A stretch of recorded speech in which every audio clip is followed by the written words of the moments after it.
Ya, kita lanjutkan perbincangan pemirsa, masih terhubung bersama kami ada Pak Samuel dan juga ada Mas Heri. Mas Heri, kalau tadi Pak Samuel sampaikan ini ibarat kesambar petir katanya mendengar hasil putusan MA. Mas Heri juga kawal terus kasus ini dari awal hingga saat ini gitu ya.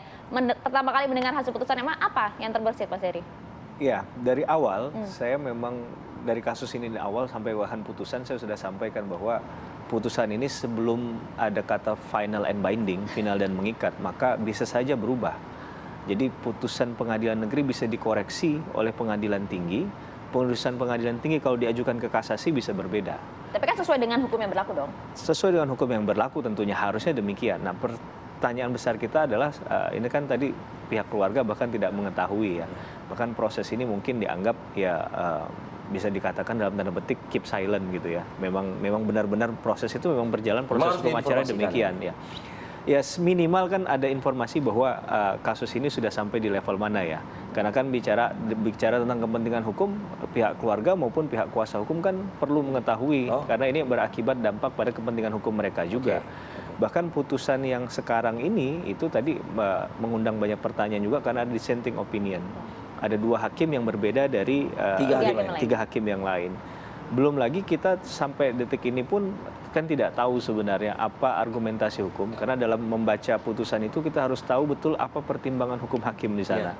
Mengapa kemudian katakanlah misal di kasus Putri Chandrawati ini kan terjadi gap atau kesenjangan yang luar biasa ya. Antara? Iya, dari putusan awal PN PT yang menguatkan 20 tahun penjara, kemudian sekarang dalam tanda petik ya, dalam tanda petik menjadi diskonnya adalah 10 tahun. Diskon 50% itu? Iya, ini menjadi pertanyaan besar adalah kalaupun ini adalah upaya koreksi dari kasasi, dari tingkat Mahkamah Agung kemudian ke pengadilan yang di bawahnya, mengapa cara pandangnya, cara berhukumnya, logika hukumnya bisa berbeda sekali begitu? Kalau berbeda sampai 50% ya, 10 tahun gitu, berarti ada nggak beres dong di tingkat PN dan PT? Iya, nanti mungkin dari pihak Mahkamah Agung bisa menjelaskan hal itu. Tapi poin yang menarik adalah ketika misalnya ada pengajuan dari dasar kasasi itu, misalnya ada poin-poin yang merujuk pada ketentuan yang dalam konteks putusan pengadilan sebelumnya. Misalnya di kasus Sambo kan tidak ada hal-hal yang meringankan misalnya.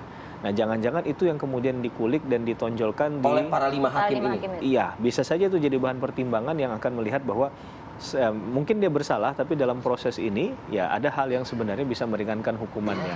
Apalagi ke depan sangat mungkin terbuka untuk mengajukan upaya hukum lainnya lagi, yaitu upaya hukum peninjauan kembali sesuai dengan pasal 263. Mas Heri, ini adalah satu dari ratusan juta masyarakat Indonesia yang tentu mempertanyakan juga apa pertimbangan Mahkamah Agung, kan begitu kan? Betul. Kalau gitu langsung saja kita cerahkan. Ini sudah terhubung bersama kami ada Pak Sobandi selaku Kepala Biro Hukum dan Humas Mahkamah Agung. Selamat pagi Pak Sobandi. Mbak. Selamat pagi Pak Sobandi, bisa mendengar suara kami di studio Pak? Baik. Oke, bisa mendengar dengan jelas. Siap, terima kasih Pak Sobandi. Ya, kebetulan. Siap Pak Sobandi, terima kasih sudah berkenan. Oke, siap.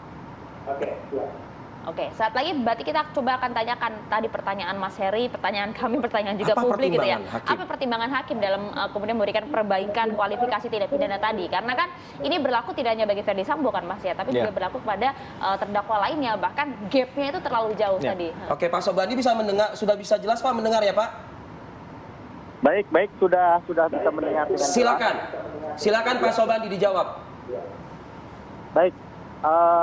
Bahwa saya selaku Kepala Biro Hukum dan Humas Mahkamah Agung menyampaikan data bahwa perkara Ferdy Sambo dan kawan-kawan pada hari Selasa tanggal 8 Agustus 2023 telah dijatuhkan. Sebagaimana sudah kita ketahui, ada perbaikan di dalam perkara Ferdy Sambo mengenai kualifikasi tindak pidana dan pidana yang dijatuhkan. Dari semula kualifikasi turut serta menjadi melakukan pembunuhan berencana secara bersama-sama. Kemudian pidana yang dijatuhkan dari semula di putusan PN dan PT adalah hukuman atau pidana mati menjadi pidana penjara seumur hidup. Meskipun di dalam perkara tersebut ada 2 hakim agung selaku hakim anggota yang berbeda pendapat, dissenting opinion, tetapi karena sesuai hukum acara bahwa putusan adalah suara terbanyak, ya, ada 5 majelis, 2 tidak atau menolak kasasi, ya artinya pidana mati tetap dipertahankan oleh 2 orang hakim agung tersebut, tetapi 3 orang hakim agung yang lain menyatakan diperbaiki dengan pidana penjara seumur hidup. Untuk perkara-perkara Riki Rijal-Wibowo, Kuat Ma'ruf, Putri Chandrawati pun demikian, ada perbaikan di pidana yang dijatuhkan. Riki Rijal-Wibowo dari semula 13 tahun dikasasi menjadi 8 tahun. Kuat Ma'ruf semula 15 tahun menjadi pidana yang dijatuhkan menjadi 10 tahun. Putri Chandrawati dari semula 20 tahun menjadi 10 tahun. Itu diputuskan oleh majelis hakim 5 orang, yaitu Dr. Haji Suhadi SHMH, Ketua Majelis, Soeharto SHM HUM anggota 1, Justiadi SHM HUM anggota 2, Dr. Desnayeti M SHMH anggota 3, Yohanes Riana SHMH anggota 4. Kami sampaikan data putusan mengenai amar putusan kasasi. Mengenai pertimbangan, apa alasan memperbaiki kualifikasi dan pidana yang dijatuhkan terhadap Ferdi Sambo maupun Riki Rijal-Wibowo, Kuat Ma'ruf, Putri Chandrawati, kita akan merilis tersebut setelah ada salinan putusan resmi dari majelis hakim. Kita menunggu dengan sabar, mungkin beberapa hari ini akan segera kami rilis. Ya. Pak Sobandi, jadi saya review sekali lagi, Pak. Ada total 5 hakim Mahkamah Agung yang memimpin sidang kasasi, di mana 2 hakim atas nama Jupriyadi dan Desnayeti ini melakukan dissenting opinion, ya, artinya bertolak belakang dengan 3 hakim lainnya, begitu ya Pak, yang menganulir hukuman mati menjadi hukuman seumur hidup. Betul ya Pak? Betul Mas Arief, betul begitu. Oke, kapan ini akan disampaikan Pak, sesuai yang tadi Bapak sampaikan ya, maksudnya dalam artian melakukan rilis sampai dengan putusan itu dikeluarkan secara resmi ya? Dikeluarkan secara resmi. Ya, beberapa hari ini nanti kita akan minta majelis hakim untuk mengupload putusannya segera. Mudah-mudahan tidak akan lama lagi. Saya tidak bisa memastikan karena itu di wilayah kewenangan majelis hakim. Oke, baik. Respon Anda, Mas Heri. Iya, kalau saya tidak salah mohon dikoreksi sama Pak Sobandi. Pak Sobandi bisa mendengar kok. Ya, bahwa begini, statement awalnya kan ini ditolak ya kasasinya, tapi kemudian mengkoreksi penjatuhan pidananya. Ini yang menarik menurut saya. Ini agak mungkin agak jarang. Kasasinya yang diajukan Ferdi Sambo CS ditolak. Iya. Tapi ada perbaikan. Mengkoreksi pidananya dari dari mati menjadi seumur hidup. Ada apa di situ? Kalau logika hukum yang biasa, kalau ditolak berarti kan ya harusnya kembali kepada keputusan yang kemarin ya. Jadi tapi ini ditolak dengan tidak mengusik-musik yang sudah ditolak, tidak titik tapi ada komanya. Nah, ini koma ini yang kita belum lihat dari pertimbangan resmi salinan putusannya, apa pertimbangan hukum hakim di sana. Tapi kalau logika awal pasti ini jadi pertanyaan menurut saya. Mengapa kemudian kalau yang benar ini ditolak, bahasanya di awal ya, bahwa pengajuan kasasi oleh para pihak kemudian ditolak oleh Mahkamah Agung, tapi bahasanya adalah mengkoreksi tadi penjatuhan pidananya. Saya rasa ini hal yang perlu dijelaskan ke publik. Ini baru pertama kali begitu. terjadi? Saya baru mendengar hal ini saat ini ya, tapi mungkin saja ada di kasus-kasus sebelumnya seperti ini. Karena itu kita minta penjelasan juga. Pak Sobandi, apakah ini memang baru pertama kali terjadi atau seperti apa Pak Sobandi? Ada menolak kasasi yang diajukan terpidana? Tapi ada perbaikan. Tapi ada perbaikan hukuman. Baik. Jadi memang perlu edukasi kepada masyarakat maupun para pemerhati hukum bahwa di dalam perkara kasasi, perkara pidana itu ada amar putusan kabul, ada amar putusan tolak, dan ada juga amar putusan tolak perbaikan. Nah, dalam perkara Ferdi Sambo dan kawan-kawan ini, amar putusan adalah tolak kasasi dengan perbaikan.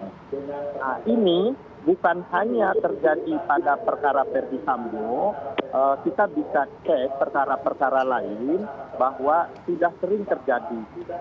Jadi masalah berat ringannya hukuman pun dalam praktik hukum sudah menjadi jurisprudensi, meskipun memang di dalam hukum acara pidana tidak menyebutkan sebagai masalah kasasi, tetapi karena ada juga dalam kasasi hukuman yang dinaikkan maupun yang diturunkan. Penerapan hukum juga berkembang dalam praktek, tidak semata-mata norma undang-undang tadi dalam hukum acara pidana. Menurunkan dan menaikkan hukuman dalam kasasi bukan hanya dalam perkara ini, sekali lagi bukan hanya dalam perkara Ferdi Sambo, tetapi dalam perkara-perkara lain juga sudah banyak terjadi. Bisa kita cek bersama-sama terhadap perkara-perkara kasasi di Mahkamah Agung. Oke, Pak Samuel Huta Barat, orang tua dari almarhum Joshua Huta Barat juga bersama kita, Pak Sobandi. Pak Samuel bisa mungkin menanggapi pernyataan dari Mahkamah Agung. Silakan Pak Samuel. Iya, kami dari keluarga sangat kecewa terhadap keputusan ini. Sangat kecewa. Silakan Pak Samuel, silakan dilanjutkan. Kami dari awal sangat berharap bahwa keputusan ini Mahkamah Agung menguatkan keputusan pengadilan tinggi. Ternyata di Mahkamah Agung semua berubah 180 derajat. Dari seperti yang saya utarakan di awal tadi, kami sedikit pun tidak mengetahui bahwa adanya persidangan pengajuan ke MA. Kami mengetahui ini semua kurang lebih setengah 7 atau maghrib kemarin, bahwa sudah ada keputusan di Mahkamah Agung perubahan hukuman di antara terdakwa 4 orang. Ferdi Sambo dari hukuman mati menjadi umur hidup, Putri Cendrawati dari 20 tahun menjadi 10 tahun. Begitu juga Ricky Rizal dan si Kuat Ma'ruf. Iya, Pak Samuel. Kan tadi juga sudah disampaikan amar putusan kasasinya, Pak, menolak kasasi, namun kemudian ada perbaikan kualifikasi tindak pidananya. Nah, menjadi melakukan pembunuhan berencana secara bersama-sama, sehingga kemudian hukumannya dari hukuman mati menjadi seumur hidup. Dari porsi ini, apa respon Anda, Pak Samuel? Respon kami dari awal perkara ini yang saya sangat respon, pembunuhan berencana ini sangat terencana mulai dari Magelang sampai Jakarta. Kami dari awal sudah berpendapat terhadap perkara ini bahwa kejadian ini sudah cukup direkayasa ataupun disetting dari awal. Jadi terjadi pembunuhan berencana di Duren 3 itu sudah direncanakan lama menurut kami. Tidak mungkin spontan. Sedangkan sutradara membuat suatu sinetron tidak bisa hanya setengah jam. Pasti berbulan-bulan. Itu sudah seorang sutradara. Ferdi Sambo hanya setengah jam merencanakan ini dengan rapi. Tidak mungkin. Sudah lama direncanakan itu. Oke, baik. Pak Sobandi, apa tanggapan Anda Pak dari keluarga ini Pak? Karena kalau kita melihat dan mengikuti persidangan dari pengadilan negeri, ini bisa dikatakan, hampir dikatakan cukup minim hal yang meringankan para terdakwa ini, begitu Pak Sobandi? Baik, pertama kami memahami kekecewaan dari keluarga korban, bahwa yang semula berharap untuk dikuatkan putusan PN dan pengadilan tinggi. Jadi kami memahami betul. Dan kami juga menyampaikan bahwa pro dan kontra terhadap putusan itu hal yang wajar terjadi di masyarakat. Jadi kami menyadari itu. Tetapi hukum dan keadilan itu harus ditegakkan.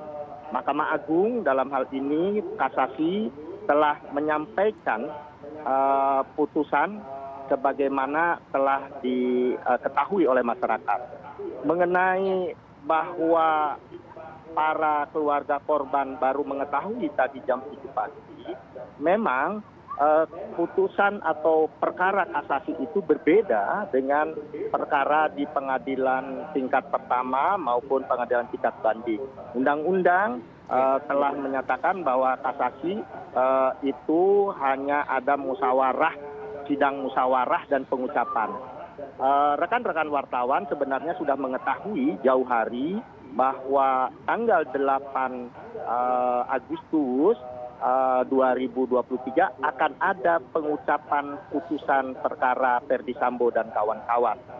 Hal ini juga kita sampaikan melalui informasi perkara sistem informasi pengadilan, ya. Di Mahkamah Agung ada informasi perkara dan itu bisa ditelusuri, bisa dicek oleh para pihak maupun masyarakat. Ya. Pak Sobandi, Anda menyebut tadi hukum dan keadilan. Apakah ini kemudian menjadi tafsir di publik bahwa tidak ada hukum dan keadilan berarti di pengadilan negeri, di tahapan pengadilan negeri dan pengadilan tinggi? Karena ada perbaikan di sana. Iya, bukan berarti bahwa ketika mengkoreksi putusan pengadilan negeri maupun pengadilan tinggi itu bahwa tidak ada hukum dan keadilan di tingkat pertama maupun tingkat banding. Jadi Mahkamah Agung sebagai pengadilan tertinggi mempunyai kewenangan untuk mengkoreksi, ya, mengkoreksi putusan tingkat pertama atau yudek taksi, ya, tingkat pertama maupun tingkat banding. Tetapi pada asasnya bahwa pengadilan itu, baik pengadilan tingkat pertama maupun pengadilan tingkat banding maupun pengadilan tingkat kasasi, itu adalah dalam rangka menegakkan hukum dan keadilan. Tetapi kita harus menghormati bahwa undang-undang konstitusi kita juga mengatur bahwa Mahkamah Agung sebagai pengadilan tertinggi. Baik. Oke, menghormati proses hukum meskipun ada perbaikan. Iya, walaupun kita memang memahami ya dalam ilmu hukum itu ada res judicata pro veritate habetur, bahwa putusan hakim itu selalu dianggap benar sebelum ada putusan pengadilan tingkat di atasnya yang mengkoreksi hal itu. Kemudian juga ada independensi hakim sesuai dengan undang-undang kekuasaan kehakiman Undang-Undang 48 tahun 2009. Okay. Tapi berkaitan dengan putusan yang katakanlah tadi ada nilai keadilannya. Nah, ini kan bicara tentang nilai keadilan substantifnya ya. Kemudian bicara tentang ada istilah judek juris dan judek faksi tadi, bahwa di PN dan PT itu kan bicara tentang bagaimana melihat fakta hukumnya. Nah, ketika faktanya sudah diperkuat dari PN sampai PT, kemudian masuk ke Mahkamah Agung, kemudian berubah agak jauh gitu ya perbedaannya secara signifikan layer dari pidana mati dengan seumur hidup, walaupun sama-sama kalau seumur hidup ya akhirnya mohon maaf meninggalnya juga di penjara begitu kan. Tapi dalam konteks bahwa ada 20 tahun ke 10 tahun ini memang legal reasoning yang menurut saya harus dijelaskan. Mas, kalau mohon maaf, perubahan dari hukuman mati ke seumur hidup nih, apa yang kemudian upaya hukum yang juga bisa dilakukan oleh terdakwa untuk paling tidak meminimalisir hukuman lagi? Ada proses itu tidak? Ke depan kemungkinan besar adalah pengajuan peninjauan kembali ya berdasarkan pasal 263 KUHP kalau saya tidak salah, dan sudah itu dapat diskon dia PK pula lagi gitu. Itu hak hukum yang ada dalam pengaturan KUHP, dan yang boleh mengajukan itu adalah legal standingnya, subjek hukumnya adalah terpidana atau ahli warisnya. Tapi dalam konteks yang lain masyarakat bisa mengawal setiap putusan tadi ketika bicara tentang nilai keadilan dengan membuat anotasi putusan. Misalnya anotasi itu kan berarti catatan penting yang dibuat oleh pengarang ataupun oleh orang lain terkait dengan bahan dokumen tertulis. Jadi dengan demikian ada kajian bahwa putusan itu kan tidak selalu harus bicara tentang legal justice saja, tapi ada moral justice, ada social justice. Nah, ini yang kemudian sebenarnya harapan masyarakat bukan hanya di kasus Sambo. Tadi juga saya mengerti bahwa tidak semua putusan pengadilan negeri akan diaminkan sampai ke pengadilan tinggi atau kasasi. Yang masyarakat Hakim boleh tahu, berbeda Mas pendapat. Heri, ketika dia menyaksikan layar kaca di rumah mereka begitu adalah muncul di persidangan di pengadilan negeri itu upaya menghilangkan bukti, upaya mengacak-acak TKP, begitu ya? Karena kan itu kan memang dibahas itu di persidangan dan sebagainya. Nah, dengan MA mengurangi hukuman ini dan berdasarkan hukum dan keadilan, artinya mengacak-acak TKP, menghilangkan bukti, menghilangkan nyawa orang itu bagian dari keadilan gitu berarti maksudnya. Ini pembelajaran buat publik aja, pembelajaran buat publik aja. Ini yang agak berat menjawabnya karena harusnya yang membuat putusan ini yang menjawab itu ya, karena Oke. lebih memahami kemudian mengapa kemudian dari pertimbangan tadi putusan itu muncul di sana. Tapi yang menarik adalah kalau kita lihat peran serta atau kontribusi dari masing-masing orang, karena ini pas tadi menyinggung masalah Deleming kan, penyertaan kan. Maka dalam konteks itu kan pasti ada pelaku utama. Pelaku utama ini mungkin saja dia juga sebagai dalam tanda petik seorang sutradara dalam sebuah kasusnya. Nah, harusnya ketika bicara dalam konteks seorang itu dia melakukan tindak pidana, mengeksekusi dan juga dia adalah mastermind-nya, maka harusnya hukuman yang paling mungkin adalah maksimal. Kan logikanya begitu ya. Nah, ini yang kemudian agak terbantahkan ketika ada pasal penyertaan tadi yang jadi bahan pertimbangan lainnya secara bersama-sama, seakan melihat bahwa ini konstruksinya dilakukan secara bersama-sama dari awalnya. Bukan dari awal penentu ini adalah si A atau si B, begitu ya. Nah, memang dalam eksekusi itu dilakukan secara bersama-sama, tapi dalam konteks sebelum eksekusi itu dilaksanakan pasti ada tahap perencanaan. Tapi bagaimanapun tadi ya, kita menghormati putusan hukum hakim. Saya sebagai orang yang kuliah di Fakultas Hukum yang memahami tadi, bisa saja ada catatan atau perbaikan dari setiap putusan di bawahnya. Tapi yang perlu kita jelaskan adalah jika ini ditolak, kemudian ada perubahan signifikan dari sebuah putusan, ini bagaimana menjelaskannya secara baik dalam konteks keadilan korban dan keadilan masyarakat. Paling tidak apa pertimbangan hukumnya, kemudian juga apa hal yang meringankan sehingga kemudian perubahan yang signifikan itu diterapkan terhadap tindak pidananya. Terima kasih Mas Heri, Pak Sobandi, terima kasih banyak atas waktunya. Pak Samuel, terima kasih banyak Pak waktunya. Salam untuk warga di sana, Pak Samuel. Terima kasih Pak Samuel, terima kasih ke Pak narasumber lain, terima kasih. Ya, mohon. Assalamualaikum. Kita akan tunggu nanti hasil ya pertimbangannya. Terima kasih Pak Sobandi.